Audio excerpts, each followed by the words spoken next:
បាទសួស្តីពុកម៉ែបងប្អូនបាទនេះទស្សនភាពបាទនៅសួនផ្កាម៉ាណូបាទនៅក្នុងទីក្រុងឆេងទូបាទនៃប្រទេសចិនបាទស្ថិតនៅក្នុងខេត្តស៊ីឈ្វမ်បាទដែលទីក្រុងឆេងទូគឺជារដ្ឋធានីរបស់ខេត្តស៊ីឈ្វမ်បាទហើយទស្សនភាពនៅសួនផ្កានេះបាទពិតជាស្រស់ស្អាតមែនទែនបាទសួនផ្កានេះគឺធំជាងគេនៅឆេងទូហើយបាទក៏ដូចជានៅក្នុងខេត្តស៊ីឈ្វမ်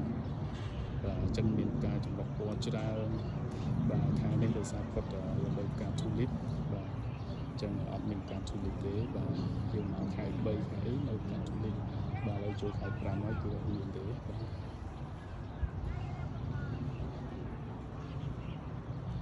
បាទហើយនៅខាងមុខយើងនោះបាទគឺជាស្ពានកញ្ចក់បាទអញ្ចឹងនៅសួនផ្កានេះមានសួនកញ្ចក់មាន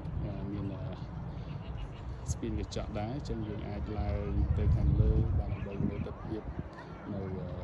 សួនផ្កាទាំងមូលផងដែរបាទហើយនឹងមានជិះ cable car បាទប៉ុន្តែយើងត្រូវទិញសំបុត្របាទបើចង់ជិះហើយយើងទិញសំបុត្របាទរៀងខ្លួន